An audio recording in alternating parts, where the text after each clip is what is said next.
इसका मतलब है कि दिव्या की मौत के बारे में आप कुछ रिवील करेंगी जब आपका मेमोयर आएगा तो? जी हाँ। Very good. अब सलमान क्या उस वक्त भी इतने इन्फ्लुएंसर थे कि किस एक्टर को लेना है, किस एक्ट्रेस को नहीं लेना है? अभी जो अब तो नहीं, मेरे ख्याल से 2-3 साल से तो उनकी तूती खत्म हो गई और वो खत्म कर दी हम लोगों ने। लेकिन उसके पहले तक तो सलमान एक बादशाह के रूप में चलते थे। और क्या बैक ऑफ माइंड में कि दाऊद हमारे पीछे खड़े हैं, अंडरवर्ल्ड हमारे पीछे खड़े हैं और उसकी वजह से बड़े-बड़े पुलिस ऑफिसर्स और बड़ी-बड़ी एजेंसियों के ऑफिसर से सलमान के रिश्ते थे? उस वक्त परमवीर सिंह का आपने नाम सुना था? नहीं, कभी भी नहीं। वो कौन है? वो कुछ दिन पहले तक दिल्ली के मुंबई के पुलिस कमिश्नर थे। अच्छा, नहीं मैंने नहीं सुना कभी भी। सलमान का पुलिस के साथ क्या रिश्ता था? आम, सो सो। नहीं, मैं आपको बताती हूँ। मुझे सीआईडी ऑफिस बॉम्बे में हुआ करता था, अभी भी होगा। क्योंकि मैं 18 साल की उम्र से मैं माइनर थी जब मैं इंडिया गई थी, तो मैं पाकिस्तानी पासपोर्ट पे गई थी इंडिया। मेरा अमेरिकन पासपोर्ट नहीं हुआ था क्योंकि मैं 18 साल की नहीं हुई थी। तो मैं अमेरिका में स्टूडेंट वीजा की हैसियत से 9 साल की उम्र से रह गई थी और 16 साल की बालिग उम्र में मैं चली गई थी इंडिया। तो मैं पाकिस्तानी पासपोर्ट पे मुझे सीआईडी ऑफिस में जाकर स्टैंप लगाना पड़ता था जब भी मैं कोई आउटडोर शूटिंग के लिए जाती थी।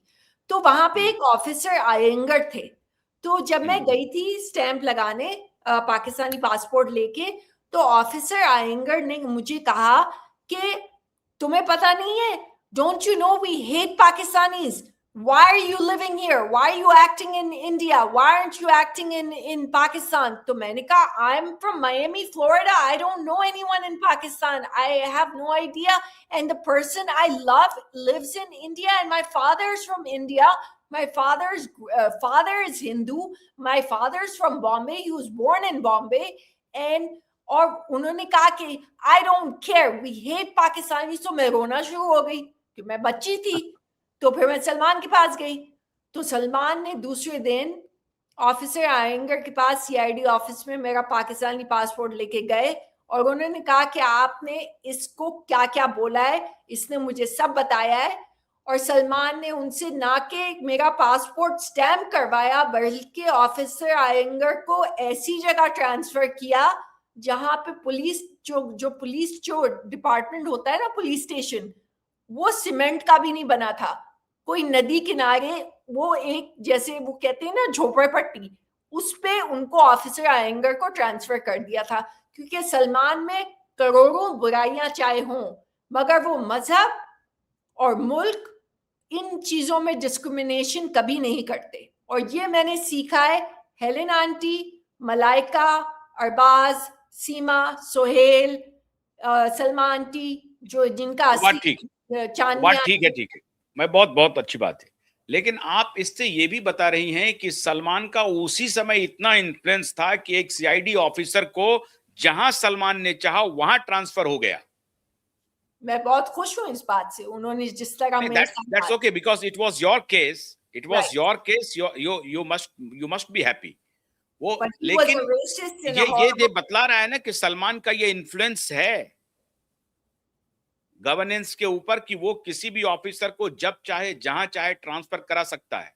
अब ये किसी भी का मुझे नहीं पता, मुझे पता है ऑफिसर आएंगे कहीं सड़ रहे थे, ये मुझे यकीन है। और मैं बहुत खुश थी क्योंकि वो बहुत ही रेसिस्ट किस्म के आदमी थे और उन्होंने मुझे रुलाया था। तो खैर आपने ये बता दिया। अच्छा अब आते हैं कि तो उस वक्त अंडरवर्ल्ड के बारे में बस ये पता था।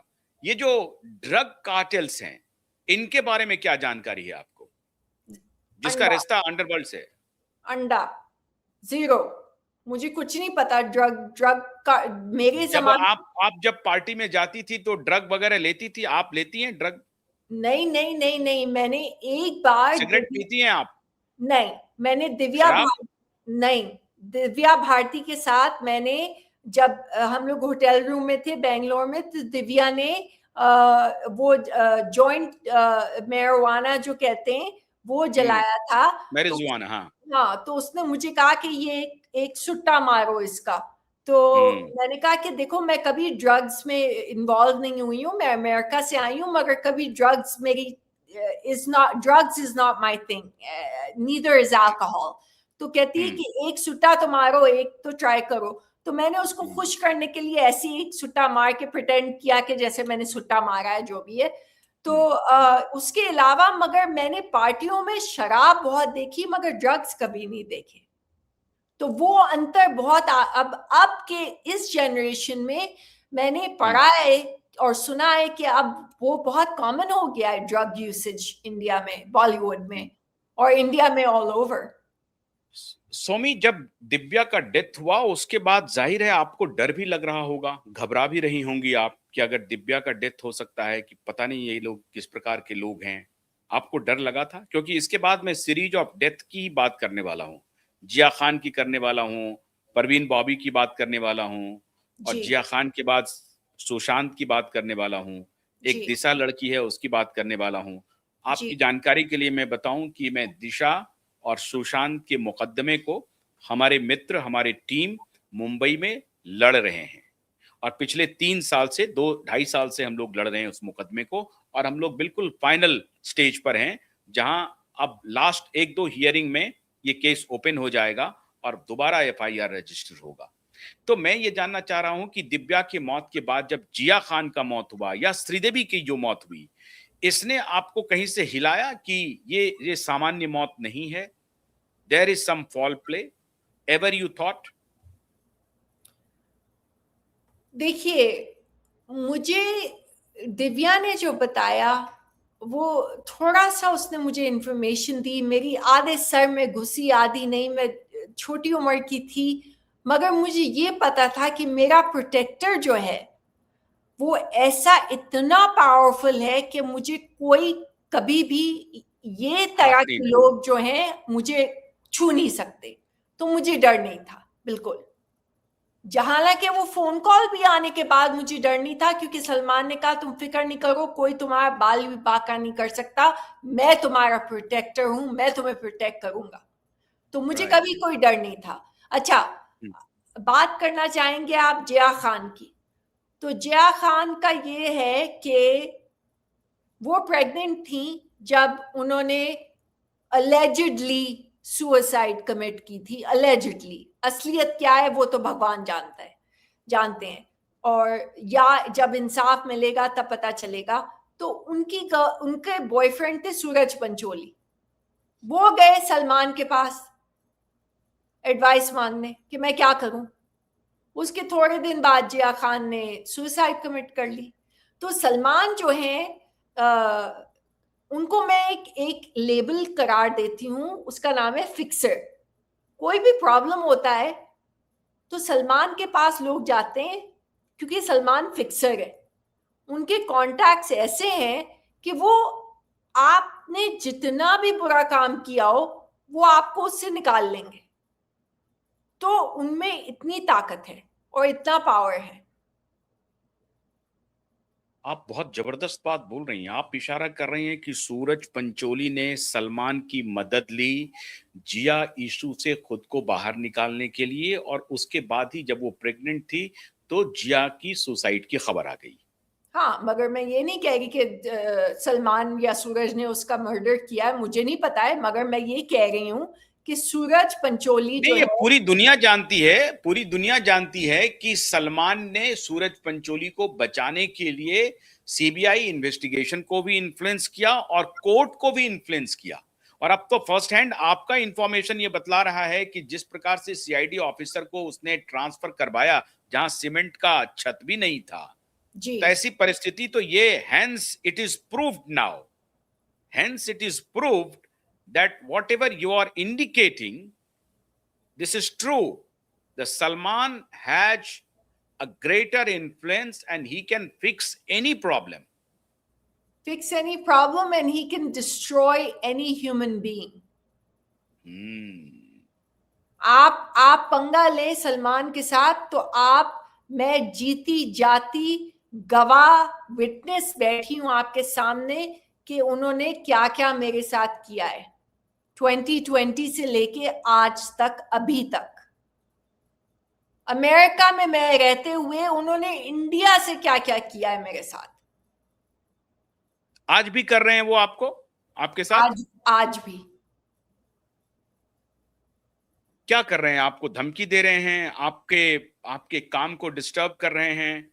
आपको डेथ थ्रेट 2020 भी आता है? मैं आपको आपको आपको बताती जान हूँ। से मारने की भी धमकी आती है?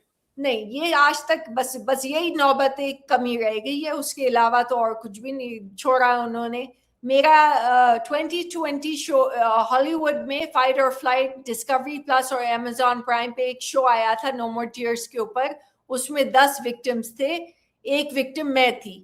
दूसरे एपिसोड में उन्होंने पूछा कि कभी तुम्हें फिजिकली सेक्सुअली वर्बली अब्यूज किया गया है? तो मैंने कहा जहां एक बॉलीवुड एक्टर जिनको मैंने डेट किया था 8 साल तक, उन्होंने मुझे अब्यूज किया है।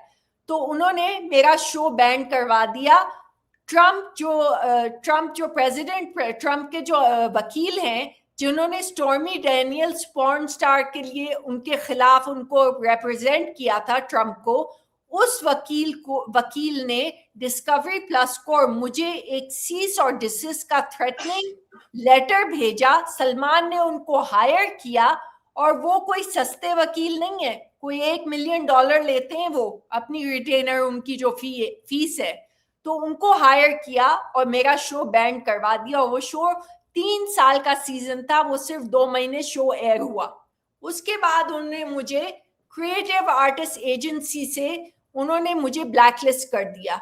वो क्वान, आप जानते हैं Kwan yes, agency? I know. CAA और क्वान पार्टनर्स हैं। सलमान ने सोमी अली का नाम ब्लैकलिस्ट कर दिया कि ये कभी हॉलीवुड में काम नहीं कर सकती। मुझे उनके पास से ईमेल आया, हमें कभी ईमेल नहीं करना, हम आपकी रील्स हमने खोली नहीं है, और ना ही हम कभी आपको रिप्रेजेंट करेंगे।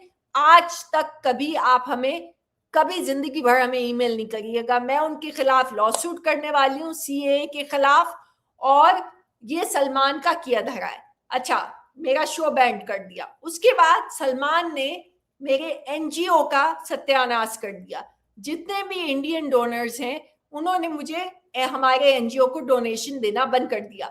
और बहुत दुख की बात यह है कि ज्यादा से ज्यादा जिन लोगों की हमने जाने बचाई हैं, वो इंडिया से यहाँ लाके बच्चियां जो हैं बेची जाती हैं और लड़के बेचे जाते हैं ह्यूमन सेक्स ट्रैफिकिंग में।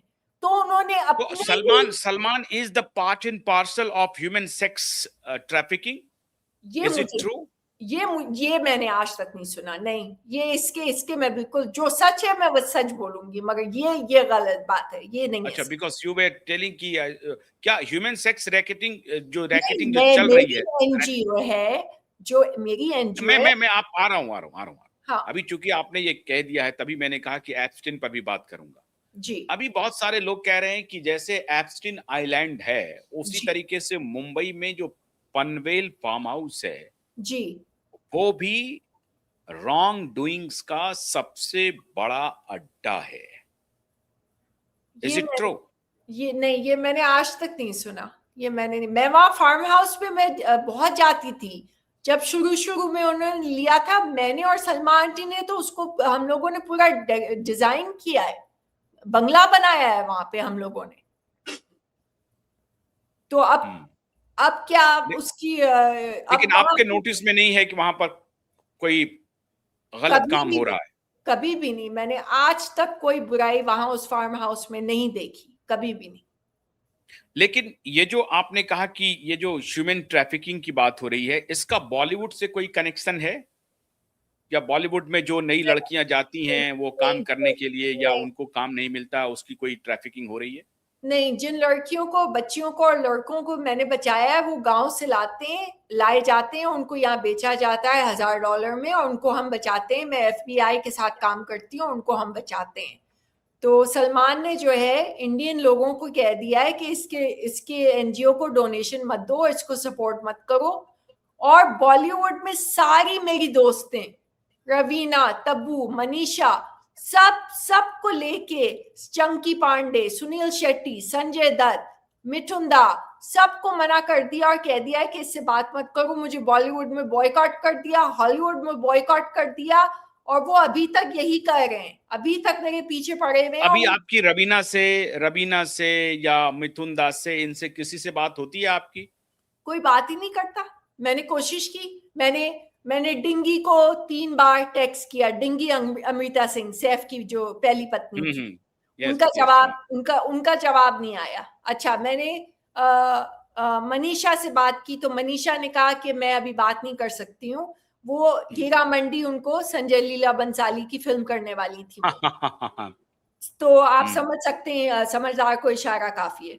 अच्छा, उसके बाद रवीना को मैंने एक वीडियो अपना पोस्ट किया रियल सोमी अली इंस्टाग्राम पे, अपनी 21वीं सालगिरह जन्मदिन का। उसमें करण, मनीष मल्होत्रा, चंकी पांडे, सुनील, चीची मतलब गोविंदा, गुलशन ग्रोवर, सब लोग आए हुए हैं, रवीना टंडन आई हुई हैं, सब आए हुए हैं। रवीना को मैंने टैग किया याद दिलाने के लिए कि मेरी 21वीं बर्थडे में आई थी। उसने मुझे अनटैग कर दिया, मैंने उसको ब्लॉक कर दिया, क्योंकि मैंने कहा अगर तुम मुझे अनटैग कर रही हो तो फिर हमारी दोस्ती का फिर क्या फायदा हुआ। जो 16 से आप 24 साल तक या 25 साल तक जो दोस्त बनाते हैं, वो तो सारी उम्र तक रहते हैं आपके दोस्त।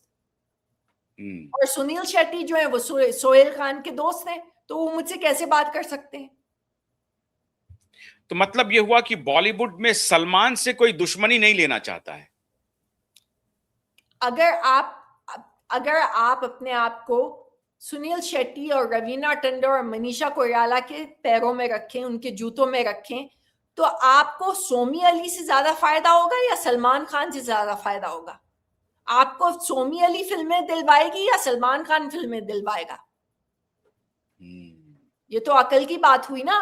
सोमी अली मायामी में, फ्लोरिडा में तो सब लोग अकल से काम कर रहे हैं, सब लोग अकल से काम कर रहे हैं। हाँ, सब अपने मतलब से काम कर रहे हैं, अकल से नहीं। ये दुनिया मतलब की है। सबसे खतरनाक जो जानवर है वो इंसान है। हर इंसान अपने बारे में सोचता है, बाकी सब गए भाड़ में। चाहे आपका सगा खून हो, ये दुनिया है मतलब की, पैसे की, और आगे पीछे कुछ नहीं देखता कोई। ये खरा सच है। ऐश्वर्या से कभी आपकी बात हुई? क्योंकि उसी दौरान उनका रिलेशन बढ़ने वाला था, जब आप मेरे ख्याल से 97 में, 97 में आप वापस चली गई, तो 97 98 में उसके बाद उनका रिलेशन। ऐश से मैं मिली थी एक ब्यूटी जजिंग कॉन्टेस्ट में, हम दोनों जज थे। तो मैं ऐश, जब हम निकले जजिंग कॉन्टेस्ट से, मैं उनके पास गई और मैंने कहा कि आप इतनी खूबसूरत हैं, इतनी खूबसूरत हैं कि आपको हिंदी फिल्मों में काम करना चाहिए। तो उन्होंने कहा, me no, never, Bollywood films, Hindi films, no way, never. ऐसे करके ये बात खत्म हो गई। ये हमारी पहली और आखिरी मुलाकात थी। उसके बाद जब मुझे बैक प्रॉब्लम था, मैं घोड़े से गिर गई थी शूटिंग में, ये बुलंद की शूटिंग में घोड़े से गिर गई थी। तो जब मैं बीमार थी और अमेरिका वापस आने वाली थी, उस समय हम दिल दे चुके सनम की शूटिंग हो रही थी। तो ऐश्वर्या जो है वो जिम में आया करती थी सलमान के घर में। तो जिम में जाने के लिए हमारे जो नीचे फ्लैट था हमारा, तो उसके कॉरिडोर से आपको गुजरना पड़ता है। तो जब मैं बिस्तर में लेटी हुई थी, तो जो भी आता था, चाहे सुनील आए, चाहे संजू आए, संजय दत्त, जो भी आए, ऐश आए, जो भी आए, तो मैंने देखा कि ऐश सलमान के घर क्यों जा रही थी जिम करने के लिए? ये हम दिल दे चुके सनम के दौरान की बात है, उस समय की बात है। तो वो आप खुद ही अभी अकल इस्तेमाल करिए कि सलमान के घर क्यों वो जा रही थी जिम करने के लिए। तो नहीं, आप वो सलमान के घर आ रही हैं ऐश्वर्या जिम करने के लिए, और आप अपने बेडरूम से देख रही हैं जी, ऐश्वर्या आ रही हैं जिम करने के लिए, जी, उसके और वो साथ साथ जिम करते थे। जी, उसके 2 हफ्ते बाद मैंने अपने पिताजी को फोन किया और कहा कि मुझे मायमी का टिकट इसी वक्त तुरंत दिलवाइए, मुझे यहाँ से निकलना है, वरना मैं 2-3 दिन में मर जाऊंगी। मेरा वजन इतना कम हो गया था कि मैं खड़ी हुई तो बेहोश हो गई। केतन देसाई एक डायरेक्टर थे, उन्होंने मुझे गोद में उठा के बिस्तर में लिटाया, क्योंकि मैं किचन में बेहोश हो गई थी। मेरी हालत इतनी खराब हो गई थी वहां। तो आपके समय में ही ऐश्वर्या का एंट्री हो चुका था, और आपको ये लग रहा होगा कि ये इंसान तो संगीता के बाद मुझे और फिर इसी दौरान इनका मल्टीपल रिलेशन है, फिर ये आपको ये लग रहा होगा कि ये लड़की भी बिल्कुल फंस जाएंगी मेरी तरह, ऐश्वर्या भी फंसने वाली हैं, ये भी एक्सप्लॉइट होने वाली हैं, ऐसा लग रहा था आपको? नहीं, मुझे ये लग रहा था कि सलमान इनसे बहुत हद से ज्यादा प्यार करते हैं, और वो करते थे। अरे हद से ज्यादा प्यार तो संगीता के साथ भी करते थे, ये तो आप ही को बताया था उन्होंने। हाँ, मगर मगर मैं उस वक्त बच्ची थी ना। अब मैं बात कर रही हूँ 23-24 साल की उम्र की, थोड़ा दिमाग भी बढ़ गया था। थोड़ा दिमाग एक्सप्लोजन, आपका बढ़ गया, मतलब आपने सलमान के इमोशंस में कोई चेंजेस देखे क्या? वो तब जो सलमान कह रहे मैं थे कि मैं एक बहुत दिन मोहब्बत करता हूँ संगीता से, मेरी शादी होने वाली है, और अब आपको क्या लगने लगा? क्या उन्होंने एक्सप्रेस किया कि मैं ऐश्वर्या से बेइंतहा मोहब्बत करता हूँ? मैं एक दिन हम दिल दे चुके सनम के सेट पे चली गई, बिना बताए। अच्छा। तो वो इतने गुस्सा हुए कि मैं आपको बता नहीं सकती। उन्होंने कहा कि तुम बिना बताए यहाँ आई क्यों और कैसे आई, बिना मुझसे पूछे, और तुम इसी वक्त यहाँ से जाओ। तो मैं समझ गई कि इन्होंने ऐश को कोई और पट्टी पढ़ाई है मेरे और सलमान के रिलेशनशिप के बारे में, इसलिए वो चाहते थे कि मैं वहां से तुरंत चली जाऊं। तो मैं गाड़ी में बैठ के ड्राइवर के साथ चली गई, रोते रोते। और उसके बाद मैंने डैडी को फोन किया और मैंने कहा कि भाई, मेरी तबीयत ठीक नहीं है, मुझसे ना खड़ा हुआ जाता है, ना खाना खाया जाता है, ना मैं बैठ सकती हूँ, ना मैं एक्टिंग कर सकती हूँ, कुछ काम नहीं कर सकती हूँ। मेरा लास्ट कैमियो है चीची के साथ अग्नि चक्र में, ये आखिरी फिल्म थी डिम्पल नसीरुद्दीन शाह के साथ, और उसमें शायद विनोद अंकल भी थे, विनोद खन्ना। और मैंने चीची के साथ कैमियो किया। दूसरे दिन में मायमी की फ्लाइट थी और मैं निकल आई, बस। और उसके बाद सलमान और ऐश्वर्या का अफेयर जो है फुल फ्लेज, मतलब पूरी दुनिया को पता चल गया कि चल रहा है। तो जब पहली बार आपने नोटिस किया कि सलमान के घर, वो सलमान के घर से कितनी दूरी पर रहती थी जो जिम करने आती थी, या बहुत दूर था उनका बंगला? ये मुझे नहीं पता वो कहाँ रहती थी, इसकी मुझे कितने बजे, मॉर्निंग में आती थी या इवनिंग के शिफ्ट में आती थी? नहीं, दोपहर में आती थी। अच्छा। दोपहर में तो आती दोनों थी। साथ साथ और जिम करते थे? दोनों साथ जिम करते थे? जी, और संजू भी आते थे, सुनील भी आते थे, सोहेल भी वहां पे जाके जिम करते थे, और काफी लोग आते थे, काफी फिल्म स्टार्स आते थे उनके जिम में। और सलमान के जिम में? ऋतिक को तो राकेश रोशन जी ने ऋतिक को तो भेजा था ट्रेनिंग करने के लिए। सलमान ने ऋतिक को ट्रेन किया है, हमारे सामने ऋतिक ट्रेन हुआ है। मतलब सलमान का जो फिजिक था उससे प्रभावित हुए ऋतिक, और फिर ऋतिक ने सलमान को भी पीछे छोड़ दिया? फिजिक जो अपीयरेंस है अभी इस ऋतिक का। बिल्कुल, एब्सोल्युटली, वो तो ग्रीक गॉड है। हम्म। अच्छा, तो सलमान और ऐश्वर्या के बारे में आपका उतने ही तक का रिलेशन रहा, जो आपने अपनी आंखों से देखा, जिम तक जाने का जो बस। रिलेशनशिप था, हाँ, और इतने ही फिर देखा मैं आपने? समझ गई कि ये आदमी नहीं बदलने वाले हैं, और ये हम्म। हमेशा ऐसे ही करते रहेंगे। तो मैं अपना वक्त बर्बाद कर रही हूँ, और जिनको मैं बहुत प्यार करती थी उनके साथ भी फ्यूचर नहीं है। और मैंने पढ़ाई भी नहीं खत्म की है। मैं 9th स्टैंडर्ड में मैं छोड़ के पढ़ाई, मैंने वापस आके अपना हाई स्कूल खत्म किया, फिर बैचलर्स किया, फिर मास्टर्स किया, फिर अपना एनजीओ शुरू किया। 19 अभी साल जब से मैं सुशांत की मौत की खबर आपको मिली, तब आपको क्या लगा? अच्छा, एसएसआर के बारे में मैं आपको इतना बता दूं कि मुझे ये पता भी नहीं था कि वो कौन है, वो कब आए फिल्मों में और कब उनकी डेथ हुई। तो मुझे कुछ नहीं पता था। मुझे ये पता चला, प्रशांत जो मेरे पब्लिसिस्ट हैं उनकी तरफ से, उन्होंने मुझे बताया कि एसएसआर करके एक एक्टर हुआ करते थे और उनकी डेथ हो गई, और वो बहुत अच्छे एक्टर थे। उनकी फिल्में मैं प्रशांत से पूछती हूँ हमेशा कि मुझे अच्छी फिल्में रेकमेंड करो, मुझे मेन स्ट्रीम सिनेमा नहीं पसंद है, मुझे आर्ट फिल्म्स पसंद है। तो हम्म। जैसे डंकी हो या अर्थ हो, जब मैं, हम्म। जो मम्मी की फेवरेट फिल्म है, जब मैं छोटी थी मम्मी देखती थी अर्थ। स्मिता हम्म। पाटिल जी की हर फिल्म मुझे पसंद है। मंडी हो, बाजार हो, ऐसे टाइप की फिल्में बहुत पसंद है। तो प्रशांत ने मुझे एसएसआर के बारे में बताया था, मुझे उनके बारे में कुछ नहीं नॉलेज थी। फिर मैंने थोड़ा रिसर्च करने की कोशिश की, मगर मुझे समझ नहीं आया कि क्या हुआ एग्जैक्टली, क्या कौन है ये, क्या हुआ। मगर मैंने उनके रील्स देखे और मैंने कहा ये कितना इंटेलेक्चुअल लड़का है, कितना इंटेलिजेंट और कितना पढ़ा लिखा लड़का है ये। उनकी जब मैंने रील्स, उनकी बातें सुनी तो मैंने कहा मैं साइकोलॉजी में मास्टर्स है, ब्रॉडकास्ट जर्नलिज्म में मास्टर्स है, मैंने सोचा ये तो मेरी लेवल के ऊपर इंटेलेक्चुअल लेवल पे बात कर रहे हैं ये लड़के। और फिर पता चला इनकी डेथ हो गई है। तो सोमी, जब आप, ठीक है, बस इतनी ही जानकारी है आपको जी सुशांत के बारे में, जी, खैर मैं उस पर उनकी अभी आज नहीं पूछूंगा नहीं हाँ, देखी, मुझे नहीं जब पता। आप वापस लौटी जी अमेरिका, जी फिर आपने अपनी जिंदगी को नए सिरे से शुरू किया। जी एक 9th स्टैंडर्ड को छोड़ करके आने वाली लड़की, फिर मास्टर्स किया, जी ब्रॉडकास्ट जर्नलिज्म में आपने मास्टर्स किया, जो अभी आपने बताया, जी और अब एक एनजीओ चलाती हैं, नो मोर टीयर्स, जी हाँ एनएमटी, जी नो मोर टीयर्स। जी अब हाँ। ये नो मोर टीयर्स कैसे चलाती हैं आप, किसके लिए चलाती हैं, कौन आपको मदद करता है, what is your source of income, कैसे आपका चल रहा है, आर यू मैरिड देयर और नॉट? नहीं, What I am having information that you are not married there. नहीं, मेरी शादी नहीं है, ना मेरे बच्चे हैं। मगर हम्म, नो मोर टीयर्स मैंने अपनी मास्टर्स खत्म करने के बाद 2007 में, मैं न्यूयॉर्क फिल्म स्कूल गई थी। मैंने वहाँ पे डॉक्यूमेंट्री फिल्म मेकिंग का कोर्स किया। वहाँ से वापस आके मैंने डॉक्यूमेंट्री बनाई।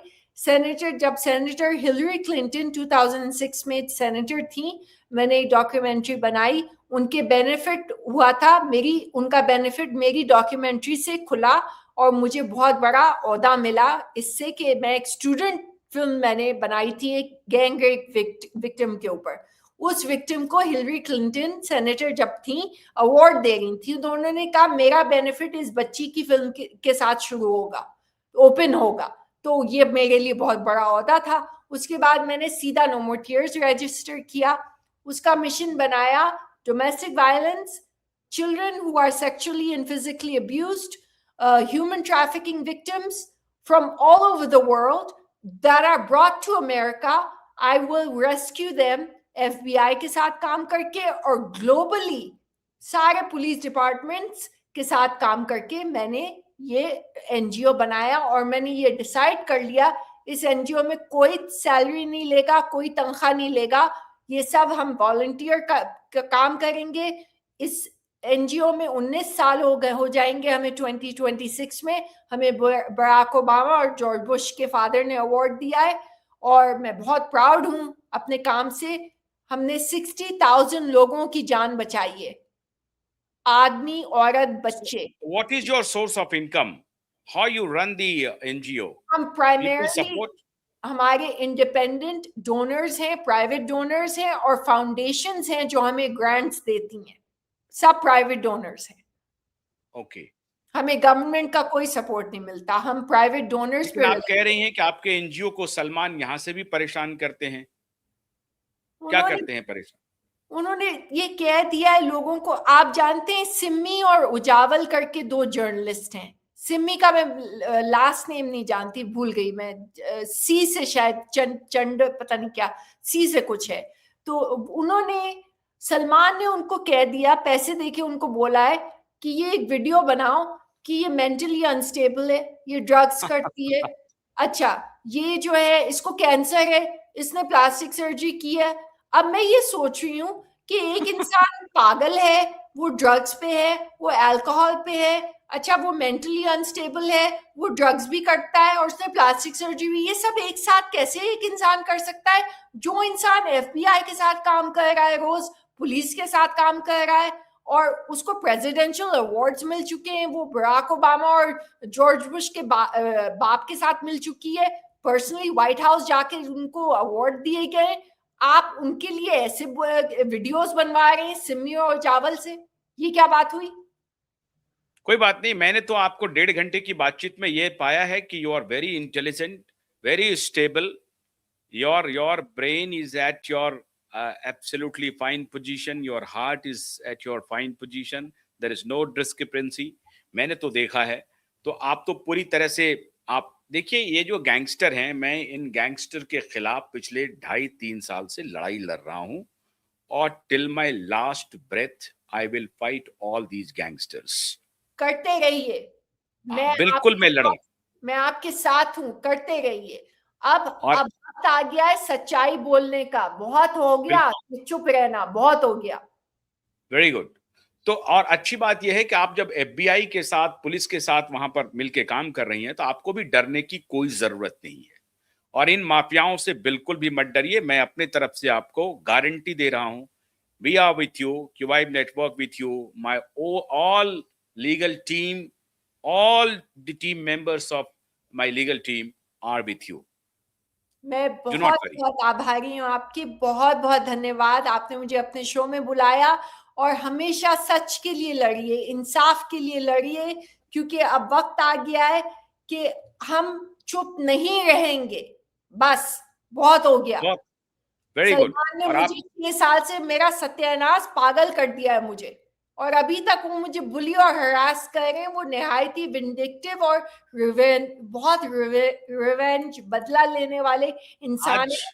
वो आज के छोड़िए, बाद वो आपको कुछ नहीं बोलेंगे, ये मैं आपको गारंटी कर रहा हूं। देखते हैं। अभी तक तो वो जीते जा मैं रहे हैं। आपको गारंटी कर रहा हूं, आज के बाद वो कुछ नहीं बोलेंगे। ये क्यों होता है कि भगवान बुरे लोगों को जीते जा रहे हैं और अच्छे वो क्या लोग है, जो हारे वो जा रहे कहते हैं ना कि अच्छे लोग इकट्ठा नहीं होते, तो बुरे लोग क्या करते हैं, वो अच्छे लोगों को सताते रहते हैं।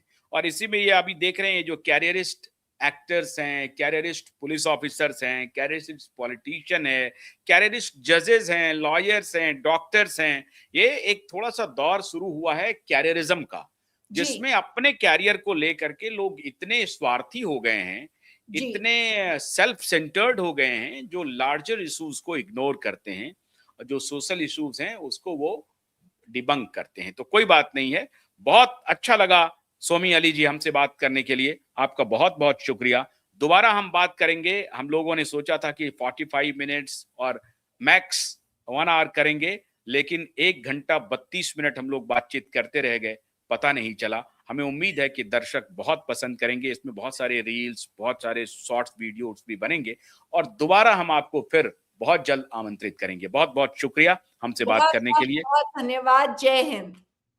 Jai Hind, thank you very much and have a good night, You because there it is I think around 12 or 12:30. नहीं, 1 बज रहा है। प्रशांत का 1 बज फोन रहा है रात। सुनाया जा रहा है, 1 बज रहा है रात का। Okay, thank you very much, thank you very okay, much, आपने मेरे लिए समय ओके, निकाला। ऑफ धन्यवाद। Course. Thank you, thank you.